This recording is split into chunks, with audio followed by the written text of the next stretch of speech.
Bismillahirrahmanirrahim. Assalamualaikum warahmatullahi wabarakatuh. Alhamdulillahirrabbilalamin. Wabihi nasta'in wa ala umuri dunya waddin. Wassalatu wassalamu ala ashrafil anbiya'i wal mursalin wa ala alihi wa sahbihi ajmain wa man tabi'ahum bi ihsani ila yaumiddin. Amma ba'du. Faqad qala Allah ta'ala fi kitabihil karim. A'udzu billahi minasyaitonir rajim. Bismillahirrahmanirrahim. Ya ayyuhalladzina amanu kutiba alaikumusiyam kama kutiba alal ladzina min qablikum la'allakum tattaqun. Shadaqallahul azim. Segala puji bagi Allah, Tuhan semesta alam, karena dengan limpahan rahmat dan nikmatnya kita bisa berjumpa lagi dengan bulan yang penuh keberkahan ini, yaitu bulan suci Ramadan. Sholawat beriring salam marilah kita haturkan kepada baginda alam Nabi besar Muhammad Sallallahu Alaihi Wasallam beserta keluarga dan para sahabatnya. Semoga kita mendapatkan syafaatnya dan mendapatkan petunjuk hingga hari kiamat nanti. Amin, amin, amin ya rabbal alamin. Sahabat kurma yang dirahmati oleh Allah Subhanahu wa Ta'ala, bulan Ramadan merupakan bulan yang mulia dan merupakan momen yang agung.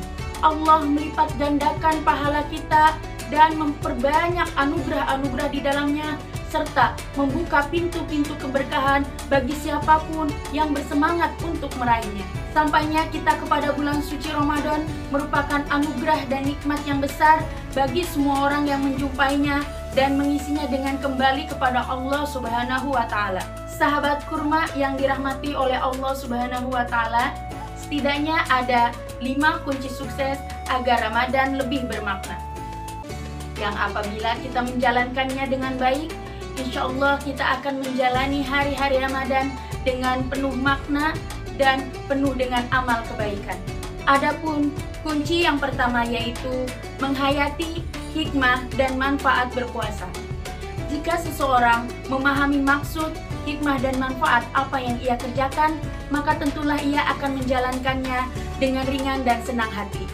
Begitu pula dengan berpuasa, apabila kita mengetahui, memahami maksud dan hikmah serta manfaat dari berpuasa, maka ibadah yang terasa berat itu akan dijalani dengan kehusyuan dan hati yang ringan.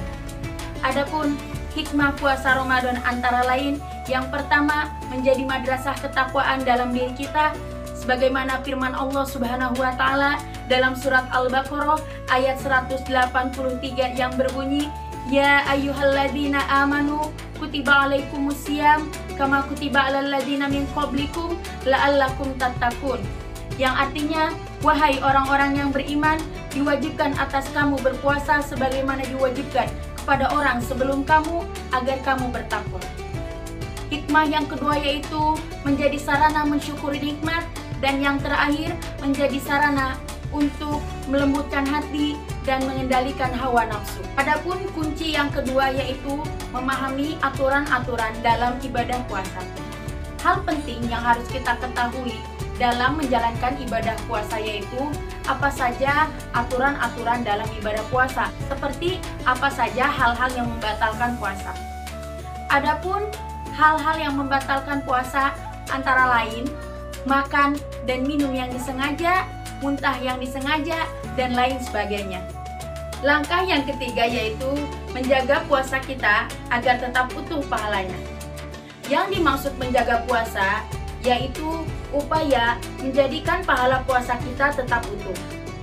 2 cara yang harus kita lakukan dalam kaitannya dengan hal ini, yaitu menjalani sunnah-sunnah puasa dan menjauhi hal-hal yang mengurangi pahala dan hikmah puasa kita. Adapun sunnah-sunnah puasa antara lain menyegerakan berbuka dan mengakhirkan sahur. Sunnah yang terlihat sederhana ini merupakan suatu kemudahan dan keindahan syariat Islam. Kita diminta mengakhirkan sahur untuk menjalani puasa seharian, dan kita diminta menyegerakan berbuka karena sebagai kebutuhan dan fitrah kita sebagai manusia. Sunnah-sunnah puasa lainnya itu berdoa saat berbuka puasa serta minum seteguk air. Semoga sunnah-sunnah puasa yang sederhana ini bisa kita lakukan dengan baik untuk mengoptimalkan pahala puasa kita. Sahabat kurma yang dirahmati oleh Allah Subhanahu wa Ta'ala, adapun cara berikutnya ialah menjauhi segala sikap dan tindakan yang mengurangi keberkahan dan pahala puasa kita, seperti marah tiada guna, emosional, berdusta dalam perkataan, ghibah maupun kemaksiatan secara umum. Hal-hal semacam itu selain dilarang bagi kaum muslimin, juga akan mempengaruhi kualitas puasa di hadapan Allah Subhanahu wa Ta'ala. Adapun langkah yang keempat yaitu menghias puasa kita dengan ragam ibadah yang disyariatkan pada bulan suci Ramadan. Sesungguhnya ibadah pada bulan suci Ramadan tidak hanya puasa saja, akan tetapi banyak ragam ibadah yang disyariatkan pada bulan yang penuh keberkahan ini. Rasulullah Shallallahu Alaihi Wasallam memberikan contoh kepada kita bagaimana beliau menghias hari-hari Ramadan dengan tadarus Al-Quran, memperbanyak sedekah, sholat tarawih, serta menghidangkan hidangan berbuka. Bahkan di 10 hari terakhir bulan suci Ramadan, beliau beriktikaf di masjid. Jika kita ingin menghias Ramadan yang berbeda dan lebih bermakna, tentu menjadi penting bagi kita menghias Ramadan kita dengan amal ibadah tersebut. Mari kita menghias hari-hari kita di bulan suci Ramadan ini dengan ibadah-ibadah mulia, agar Ramadan sebagai madrasah ketakwaan benar-benar hadir dalam hidup kita, serta keberkahan akan terasa paripurna di dalam hati kita. Amin amin Allahumma amin. Sahabat kurma yang dirahmati oleh Allah Subhanahu wa Ta'ala, adapun langkah yang terakhir atau langkah yang kelima yaitu mempertahankan atau menjaga amal dengan istiqomah hingga akhir bulan suci Ramadan. Di bulan Ramadan dipenuhi banyak amalan yang sungguh akan terasa berat bagi sebagian orang. Sebagaimana kita ketahui, banyak kaum muslimin yang berguguran di perlombaan Ramadan ini sebelum mencapai garis finishnya. Sebagaimana kita ketahui, banyak jamaah sholat tarawih mulai berguguran sedikit demi sedikit seiring berjalannya waktu di bulan suci Ramadan. Karenanya merupakan hal yang tidak bisa dibantah adalah jika kesuksesan Ramadan bergantung kepada keistiqomahan kita menjalani semua kebaikan di dalamnya hingga akhir Ramadan tiba. Syariat kita yang indah pun seolah memberikan motivasi di ujung Ramadan agar kita bertambah semangat dalam beribadah, yaitu dengan menurunkan malam Lailatul Qadar yang mulia. Rasulullah Shallallahu Alaihi Wasallam pun beriktikaf di penghujung akhir bulan yang penuh keberkahan ini. Sahabat kurma yang berbahagia, Ramadan merupakan momentum ketaatan untuk bertakorup kepada Allah Subhanahu wa Ta'ala, sekaligus momentum untuk membiasakan diri kita beramal soleh. Inilah hakikat ibadah di bulan suci Ramadan ini, sehingga jiwa kita siap untuk melanjutkan ketaatan-ketaatan di 11 bulan lainnya.